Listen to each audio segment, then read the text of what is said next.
नमस्कार, आप देख रहे हैं केबीसी न्यूज और मैं हूं आपके साथ अमित। बिहार की मशहूर और मीठी शाही लीची अब सिर्फ देश ही नहीं बल्कि दुनिया भर के बाजारों में अपनी मिठास घोलने के लिए पूरी तरह तैयार है। लीची किसानों की किस्मत बदलने और उन्हें वैश्विक बाजार दिलाने के लिए मुजफ्फरपुर में एक बेहद खास और बड़ी पहल की गई है। मुजफ्फरपुर के मुसहरी स्थित राष्ट्रीय लीची अनुसंधान केंद्र में बिहार लीची संगम 2026 का भव्य आयोजन किया गया। इस खास कार्यक्रम का उद्घाटन बिहार के कृषि मंत्री श्री विजय कुमार सिन्हा ने किया। आइए जानते हैं कि इस लीची संगम से हमारे किसान भाइयों को क्या बड़े फायदे होने वाले हैं। बिहार सरकार के कृषि विभाग और उद्यान निर्देशालय द्वारा आयोजित इस कार्यक्रम का मुख्य उद्देश्य बिहार की लीची को अंतर्राष्ट्रीय स्तर पर नई पहचान दिलाना और किसानों की आमदनी को दोगुना करना है।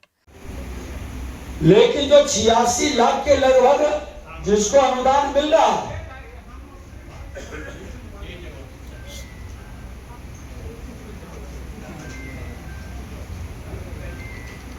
जिनको किसान का अनुदान मिल रहा है, कम से कम उतना तो हमारा फार्मर आईडी बन जाए। 2 महीने के अंदर इस कृषि विभाग में रहने के अनुभव और दर्द को लेकर राजस्व मंत्री के नाते राजस्व विभाग और कृषि विभाग मिलकर 2 महीने के अंदर 47 लाख किसानों का फार्मर आईडी हमने बनवा दिया। और दोबारा जब हमको फिर अवसर मिला है इसमें काम करने का, तो 12 मई से हमने फिर शुरू कर दिया। मूल समस्या का समाधान जब तक हम नहीं करेंगे, नए किसान, युवा किसान और परंपरागत खेती में वैज्ञानिक तरीका जोड़कर उसको हम लाभान्वित या आय का सोर्स नहीं बनाएंगे, तब तक हमारा उदासीनता नए जनरेशन का बना रहेगा एग्रीकल्चर के क्षेत्र में। और इसके लिए ये आकर्षण बढ़ाने के लिए केंद्र और राज्य सरकार कई योजनाओं को चला रही है। अभी आपको हम बता दें कि कई तरह की योजनाएं हम लोग देखते हैं, इतनी तरह की योजनाएं आम लोगों तक ये योजना पहुंच ही नहीं पा रही, जानकारी नहीं है। जानकारी के अभाव में जो सचमुच में जिनको अधिक लेने के लिए अधिकृत है वो वंचित है। और ये फार्मर आईडी एग्री हैशटैग अभियान के तहत बहुत लाभकारी रहेगा और इसका लाभ निश्चित तौर पर उठाना चाहिए। बिहार की खुशबू, मीठी पहचान, बिहार की लीची देश की शान है और रस से भरी हर एक कली मेहनत किसानों की इसमें फली है। शिक्षण भवन के निर्माण की मांग की गई है क्योंकि ये बहुत छोटा पड़ रहा है, तो हम प्रयास करते हैं कि एक बड़ा,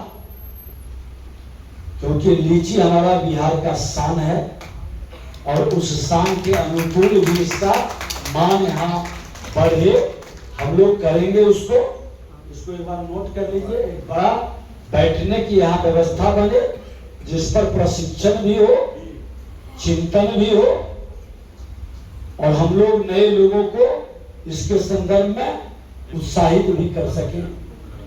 और अभी जो आपने दिखा रहे थे कि स्पेन की आधुनिक तकनीक कटाई मशीन का लाभ बिहार के किसानों को पहुंचाया जाए, तो 28-29 को भारत सरकार में बैठक है। बहुत सारे चीज, अभी उड़ीसा में बैठक थी, तो मैं बड़ा उत्साहित होकर जाता हूं क्योंकि अभी इस पाठशाला का नया विद्यार्थी हूं, तो नए विद्यार्थी को थोड़ा ज्यादा सीखने की ललक रहती है। अब दिक्कत होता है कि पढ़ाई हम पढ़ते हैं और क्वेश्चन आ जाता है दूसरे सब्जेक्ट का, तो एग्जामिनेशन उसमें शुरू हो जाती है, तो वो एग्जामिनेशन में भी पास करने के लिए पूरी तन्मयता से लग जाते हैं, सबको सामने बैठा के अब पढ़ाई हम शुरू कर देते हैं। अब उस पढ़ाई में जो पढ़ाने वाले लोग हैं वही गड़बड़ाने लगते हैं और उनका पोल खुलने लगता है। उनकी खामी और कमी हमारे किसानों को, हमारे बिहारी के लोगों को रुलाने की मानसिकता जब उजागर होता है तो मैं बकसता नहीं, फिर मेरा एक्शन शुरू होता है और उस एक्शन से लोग परेशान होने लगते हैं। तो इसको दुर्भाग्य कहे या सौभाग्य, स्वभाव तो बदलता नहीं है। स्वभाव तो लोगों का मौसम जैसे अपने हिसाब से चलता है तो मनुष्य का स्वभाव भी उसी हिसाब से बढ़ता है। आपको बता दें कि बिहार पूरे देश में सबसे ज्यादा लीची उगाने वाला राज्य है। देश की कुल लीची का करीब 40% हिस्सा अकेले बिहार से आता है और यहाँ की शाही लीची अपनी खास मिठास के लिए दुनिया भर में जानी जाती है। लीची जल्दी खराब हो जाती है, इसलिए इस बार राष्ट्रीय लीची अनुसंधान केंद्र और मुंबई के भाभा परमाणु अनुसंधान केंद्र BARC ने मिलकर नई तकनीकों का प्रदर्शन किया। इससे लीची को लंबे समय तक ताजा रखा जा सकेगा। अब बिहार की लीची को हवाई मार्ग और बेहतर ट्रांसपोर्ट के जरिए यूरोप, ब्रिटेन, ऑस्ट्रेलिया और न्यूजीलैंड जैसे बड़े देशों के बाजारों तक पहुंचाने की तैयारियां हैं। इसके लिए सरकार APEDA जैसी संस्थानों के साथ मिलकर काम कर रही है। कार्यक्रम में सिर्फ कच्ची लीची बेचने पर ही नहीं बल्कि उससे जूस, पल्प और स्क्वाश जैसे प्रोडक्ट्स बनाकर बाजार में उतारने पर भी जोर दिया गया ताकि ऑफ सीजन में भी किसानों को मुनाफा मिल सके।